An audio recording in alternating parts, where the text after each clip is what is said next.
बैंकों के प्राइवेटाइजेशन को लेकर बैंक कर्मचारियों में भारी असंतोष है। इस प्राइवेटाइजेशन से बैंक कर्मचारियों को क्या तकलीफ है?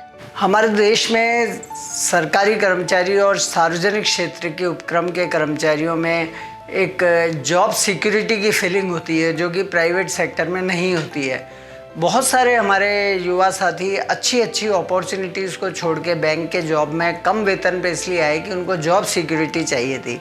लेकिन जब बैंक प्राइवेटाइज हो जाएंगे तो जॉब सिक्योरिटी नहीं रहेगी। हो सकता है कि छटनी के माध्यम से जो भी नया मैनेजमेंट आएगा वो कर्मचारियों की संख्या कम करने का प्रयास करेगा।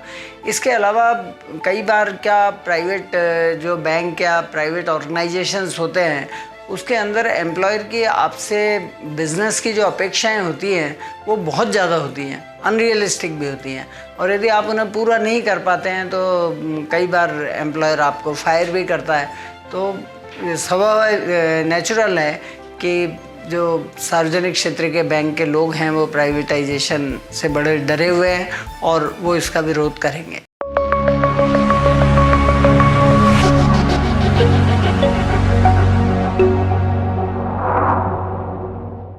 नमस्कार, मैं हूं रश्मि पंड्या शर्मा और आप देख रहे हैं टिंटिन फिल्म एडवेंचर्स का शो बैंकिंग कल्चर लाइव। वित्त मंत्री निर्मला सीतारमण ने लोकसभा में 2 बैंकों का प्राइवेटाइजेशन करने की घोषणा की है। इससे बैंकिंग जगत में हलचल मच गई है। इस प्राइवेटाइजेशन के सेंसिटिव मुद्दे पर चर्चा करने के लिए आज हमारे साथ जुड़े हैं बैंकिंग एक्सपर्ट और चर्चित पुस्तक बैंक ऑफ पोलमपुर के लेखक श्री वेद माथुर जी।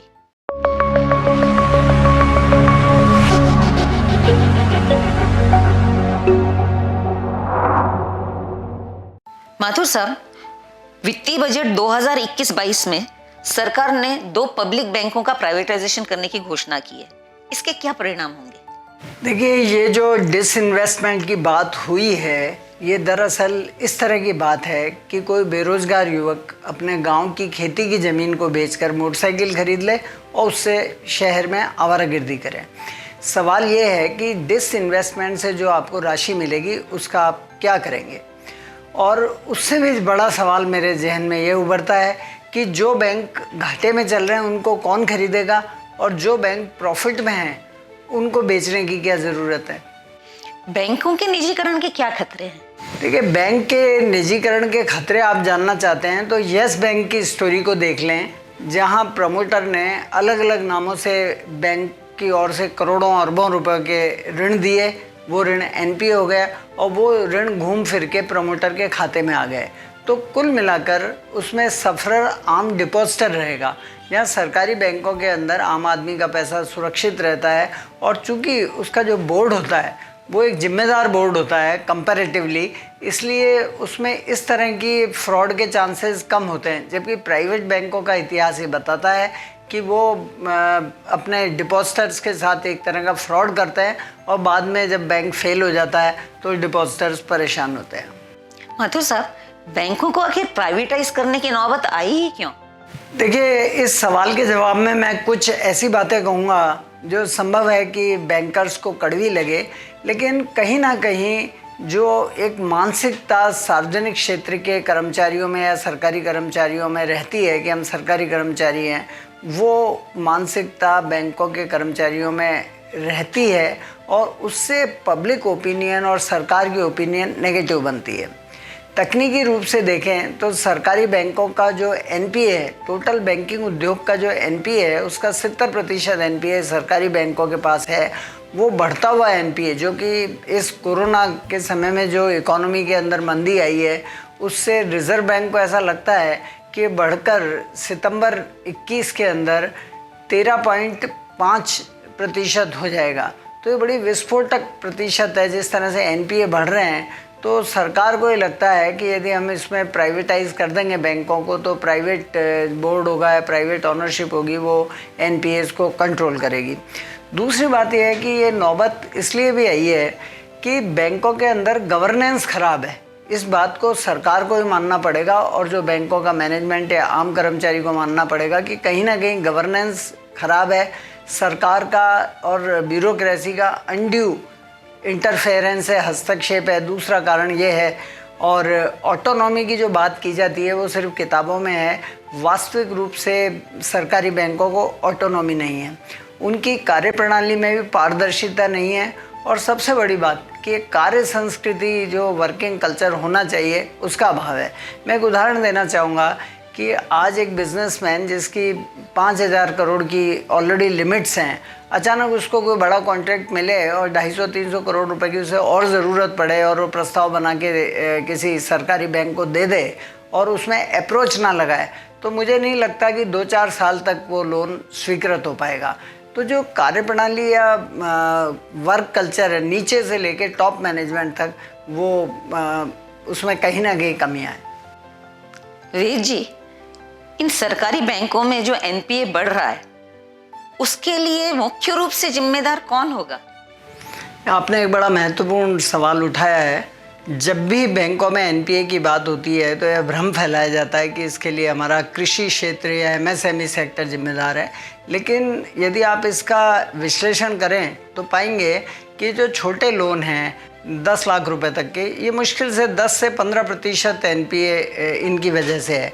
बाकी 80-85% एनपीए बड़े ऋणों के कारण है। और जहाँ तक जिम्मेदारी का सवाल है तो इसके लिए देखिए, जो हमारे बैंकों के बोर्ड हैं जिन्होंने बड़े बड़े ऋण मिनटों में स्वीकृत किए वो जिम्मेदार हैं, ब्यूरोक्रेट्स जिम्मेदार हैं, नेता लोग जिम्मेदार हैं जिनका दखल रहता है, और बैंकों का टॉप मैनेजमेंट जिम्मेदार है। तो मैं कह सकता हूँ कि कहीं ना कहीं, मैं बड़ी कड़वी बात कहने जा रहा हूँ, एक कार्टेल बना हुआ है जो मिल बांट के इस पूरे देश को खा रहा है, और इसी कार्टेल ने सरकारी बैंकों का जो धन था उसको अरबों खरबों की दिन दहाड़े लूट की है। माथुर साहब, बैंकों का राष्ट्रीयकरण बैंकों से क्लास बैंकिंग की बजाय मास बैंकिंग करवाने का था। क्या सरकार का यह उद्देश्य पूरा हो गया है, जो अब वापस से राष्ट्रीयकृत बैंकों को प्राइवेट करने की सोच रहे हैं? आपकी निगाह में यह निर्णय आर्थिक है या राजनीतिक? देखिए, हर सरकार एक विजन लेके चलती है, और अभी जो ये सरकार है मौजूदा, उसका विज़न ये है कि कुछ सरकारी बैंकों को मर्ज करके कुल 4 राष्ट्रीयकृत बैंक रखे जाएं, और जो बचे हुए छोटे मोटे बैंक हैं, जो पर्टिकुलरली वो बैंक जिनकी स्थिति ख़राब है, जैसे बैंक ऑफ महाराष्ट्र है, पंजाब एंड सिंध बैंक है, सेंट्रल बैंक है और इंडियन ओवरसीज़ बैंक है, इन बैंकों को वो प्राइवेटाइज करके इनसे छुटकारा पाना चाहते हैं। तो सरकार की मंशा है कि इसमें प्राइवेट सेक्टर और पब्लिक सेक्टर दोनों साथ साथ काम करें। तो जो लोग प्राइवेट सेक्टर में जाना चाहते हैं, ग्राहक वो प्राइवेट सेक्टर में जाएं, और जो मास बैंकिंग है वो ये सरकारी बैंक, जो 4 बड़े सरकारी बैंक रहेंगे वो करेंगे। ऐसी सरकार की मंशा दिखती है। चर्चा है कि पंजाब नेशनल बैंक और बैंक ऑफ बड़ौदा प्राइवेटाइज होने जा रहे हैं। इस बात में कितनी सच्चाई है, या कौन कौन से बैंक प्राइवेटाइज होने जा रहे हैं? देखिए, एक वामपंथी वेबसाइट है, उसने जानबूझकर मिस्चीवियसली ये खबर फैलाई है कि बैंक ऑफ बड़ौदा और पंजाब नेशनल बैंक है वो प्राइवेटाइज हो रहे हैं। इस अफवाह को फैलाने का उद्देश्य है कि इन दोनों बैंकों में बड़ी संख्या में कर्मचारी हैं, उनमें असुरक्षा और असंतोष पैदा किया जाए, जबकि ऐसी कोई बात नहीं है। सरकार की मंशा बड़ी स्पष्ट है कि 4 बड़े बैंक उनको रखने हैं, तो स्वाभाविक है कि पंजाब नेशनल बैंक और बैंक ऑफ बड़ौदा हैं ये बने रहेंगे। लेकिन ये अफवाह सिर्फ इसलिए फैलाई जा रही है ताकि बड़े वर्ग के अंदर असंतोष हो। जहाँ तक मेरी समझ है और मेरा अनुमान है, देखिए सरकार ने अभी इस बारे में कोई अपना कार्ड ओपन नहीं किया है, लेकिन मुझे ऐसा लगता है कि बैंक ऑफ इंडिया जो एक अच्छा बैंक है उसको प्राइवेटाइज किया जाएगा, और जो लॉस मेकिंग बैंक हैं जिनकी स्थिति ख़राब है, जैसे बैंक ऑफ महाराष्ट्र या सेंट्रल बैंक, इन बैंकों में से किसी एक बैंक को प्रयोग के तौर पे प्राइवेटाइज किया जाएगा। इस प्राइवेटाइजेशन को रोकने के लिए क्या करना चाहिए? देखिए, स्वाभाविक है कि जो बैंक की यूनियंस हैं वो उसमें स्ट्राइक करेंगी, ये करेंगी, लेकिन कई बार मुझे लगता है कि ये इस तरह की जो हड़ताल होती है वो प्रतीकात्मक और ज़्यादा होती है, और वो अपने कर्मचारियों को दिखाते हैं कि हम आपके इंटरेस्ट में काम कर रहे हैं। लेकिन ये 1 दिन 2 दिन की सांकेतिक हड़ताल है, इससे कोई काम चलने वाला नहीं है। मेरा ये मानना है कि बैंकों के कर्मचारियों के बारे में सरकार का दृष्टिकोण, ख़ास तौर से ये जो राइटिस्ट सरकार है भारतीय जनता पार्टी की, उसको ये लगता है कि बैंकों के अंदर जो लेफ्टिस्ट यूनियंस है उनका प्रभाव है और कर्मचारी उसी के कहे पे चल रहे हैं, तो उसकी सहानुभूति इस बैंकों के कर्मचारियों के साथ नहीं है। ये कड़वा सच है। तो मुझे ऐसा लगता है कि बैंक के कर्मचारी या बैंक की जो यूनियंस है वो अपने आप को लेफ्टिस्ट क्यों सिद्ध करती है। हम क्यों तटस्थ नहीं हो सकते। मैं ये नहीं कहता कि राइटिस्ट बने आप उनसे लाभ लेने के लिए, लेकिन आप तटस्थ बने रहें, पहली बात। दूसरी बात कि जो यूनियन के नेता हैं उनको सत्तारूढ़ पार्टी के कई सांसद, जो प्रभावशाली सांसद हैं, उनको विश्वास में लेके उनको ये बात समझानी चाहिए कि बैंकों के राष्ट्रीयकरण के क्या फ़ायदे थे, जो उनसे एग्रीकल्चर में इतना अच्छा बदलाव आया, स्वरोजगार में, शिक्षा ऋण के क्षेत्र में कितना लाभ हुआ है। तो वो लाभ को देखते हुए यदि आप प्राइवेटाइज करेंगे तो बहुत सारे लोग उन लाभों से वंचित रहेंगे और इससे आपको अगले चुनाव में घाटा होने वाला है। सवाल ये बैंक कर्मचारियों का नहीं है, सवाल आम जनता का है कि जब बैंक प्राइवेटाइज होंगे तो आम जनता को क्या नुकसान होगा। तो ये बात उनको समझाई जानी चाहिए। और एक बात और मैं बड़ी विनम्रता से कहना चाहूँगा कि आप यदि ट्विटर या फेसबुक पे जाते हैं तो बैंक कर्मचारियों के बड़े ग्रुप्स बने हुए हैं, या ट्विटर पे अलग अलग छद्म नामों से बैंकर अपना खाता खोलते हैं, तो वो दिन रात एक नकारात्मक फैलाते हैं। तो वो ग्राहकों की मजाक उड़ाते हैं, पासबुक प्रिंटिंग के लिए जो ग्राहक आते हैं उनकी मजाक उड़ाते हैं, ग्राहकों की भीड़ की मजाक उड़ाते हैं, उस पर मीम आते हैं। ये सब नहीं होना चाहिए। आज यदि सरकारी बैंकों का अस्तित्व है तो मुद्रा योजना, जनधन योजना, एग्रीकल्चर लोन, सेल्फ एम्प्लॉयमेंट के लोन, या जो आप कहते हैं कि वो मासेस जो हमारे पास बार बार पासबुक प्रिंटिंग के लिए आता है, उसके कारण ही तो हमारा अस्तित्व है। तो हम उनका मखौल क्यों उड़ाएं, उनके बारे में नेगेटिव बातें क्यों कहें। तो ये जो नेगेटिविटी हमारे दिमाग पे छाई हुई है और सोशल मीडिया में के माध्यम से या दूसरे माध्यम से हम इसको इधर उधर प्रसारित करते हैं, ये नेगेटिविटी फैलाना हमें बंद कर देना चाहिए। उल्टा हमें सराहना करनी चाहिए।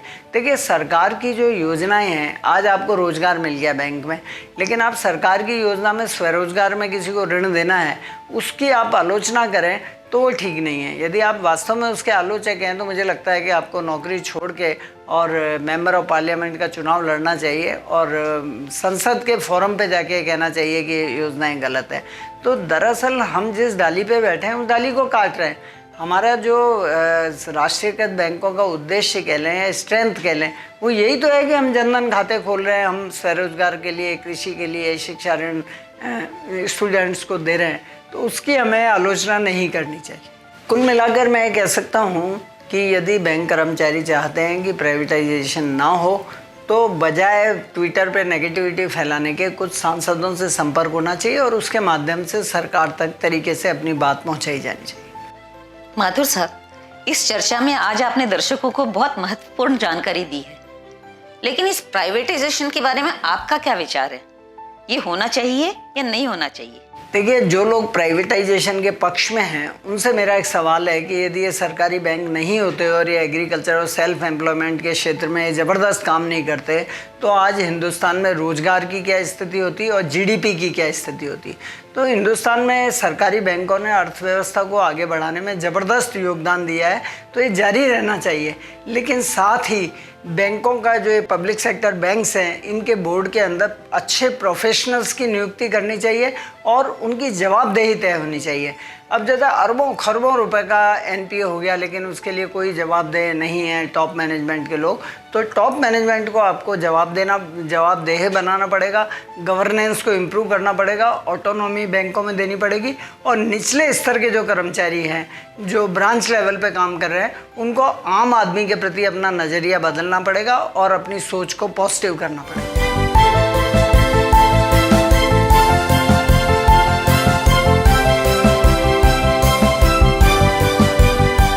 रश्मि जी, चलते चलते मैं आपको साथ ही जानकारी साझा करना चाहूँगा कि मैंने एक पुस्तक लिखी है, बैंक ऑफ कोलमपुर।